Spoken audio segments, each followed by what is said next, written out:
J'ai quelques questions pour vous à propos de votre mémoire, à propos de votre recherche. La première, c'est parce que Madame Diana et Madame Endang, elles ont déjà demandé à propos de le résultat, le problème, etc. Moi, personnellement, je voudrais bien de vous demander à propos de la théorie que vous avez utilisée. Il y a combien de grandes théories que vous avez utilisées dans votre recherche? Alors, la grande théorie, c'est les compétences de français. Les compétences de français? Oui. Ok. Et aussi, il y a les niveaux généraux en français.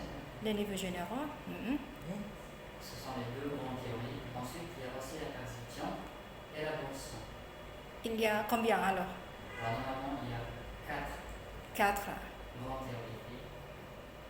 Les tous, c'est la grande théorie? Non, deux. La première, c'est quoi?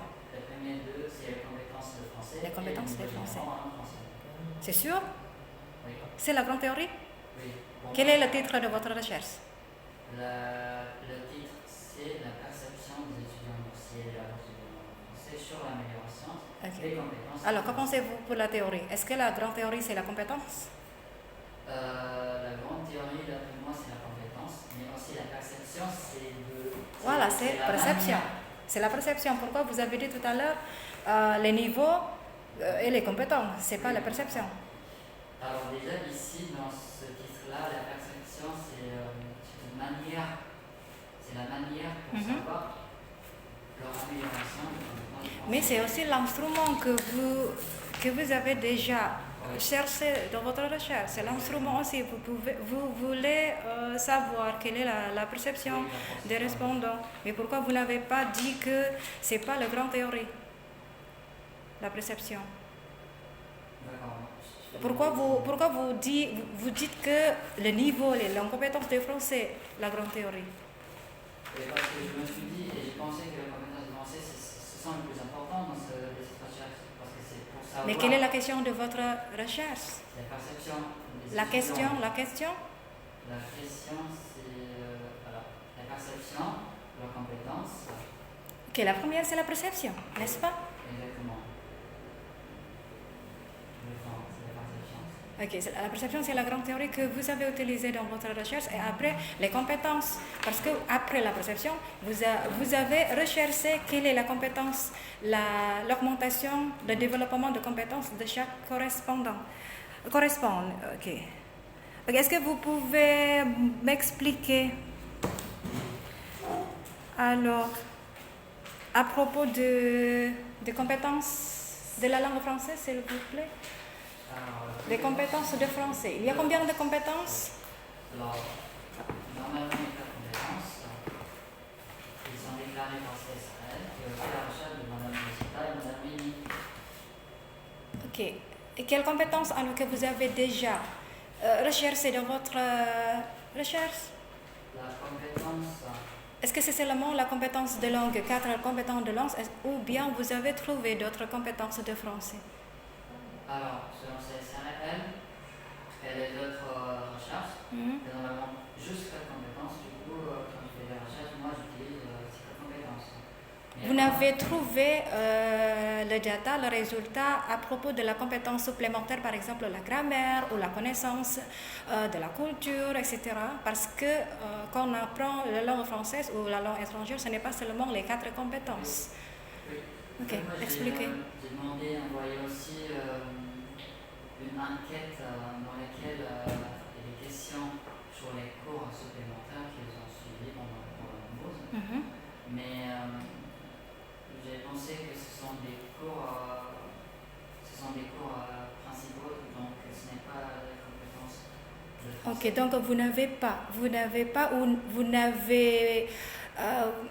n'avez pas créé la question à propos de la grammaire ou d'autres éléments de langue, non? C'est seulement 4 compétences? Cette question-là, c'est pas pour les compétences de français, mais surtout les cours, généralement les cours principaux qui sont suivis dans la classe. Dans la question dans laquelle cette question posée, ce n'est pas la question sur les compétences de français, c'est surtout la question sur les cours qu'ils ont suivis. Les cours qu'ils ont suivis. Il y a combien de cours que le correspondant a suivi?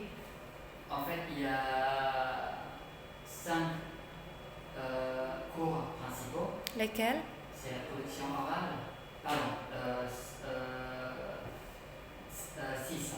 Production orale, production écrite, compréhension orale, Compréhension écrite, grammaire et phonétique. Grammaire et phonétique. Et voilà, je m'intéresse à la grammaire et phonétique parce qu'on a déjà beaucoup parlé sur la 4 compétences.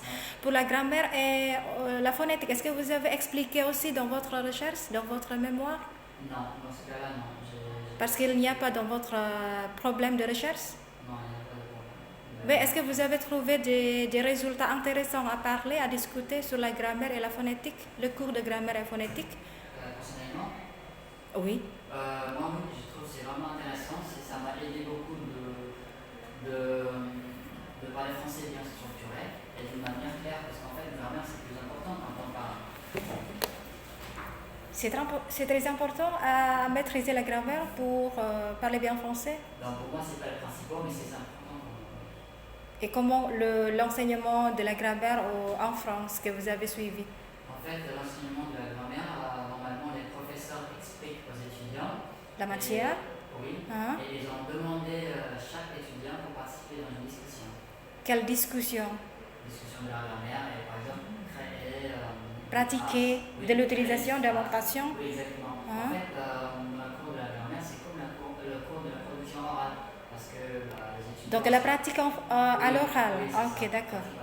Il y a pas mal aussi de devoirs aussi donnés par les professeurs pour approfondir, pour enrichir Les profs ont donné aussi des devoirs grammaire.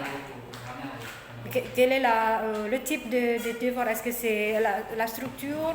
Oui, c'est normalement la structure et aussi, en fait, moi, parce que personnellement, moi j'étais dans la classe de 2, donc c'est plutôt des données chronologiques, parce que je pense que dans ce niveau-là, c'est vraiment important de ne pas utiliser les mêmes mots dans une phrase. Ce n'est pas seulement une suite après, mais des diverses connexions logiques. Il y a des plus par conséquence, etc. Mais c'est seulement la structure, c'est pas pour la pratique d'écriture ou orale, c'est pas ça pour le devoir? Si, parce qu'en fait, dans ce cas-là, la professeure de la production orale, de la grammaire et de production écrite, c'est le même professeur. Alors. Du coup, ils ont, oui, Ok, donc merci. Ok, ensuite, pour la méthode de recherche, vous avez utilisé et vous avez expliqué dans votre mémoire, vous avez utilisé la méthode descriptive qualitative. Est-ce que vous pouvez m'expliquer qu'est-ce que c'est ça, la méthode descriptive qualitative? la méthode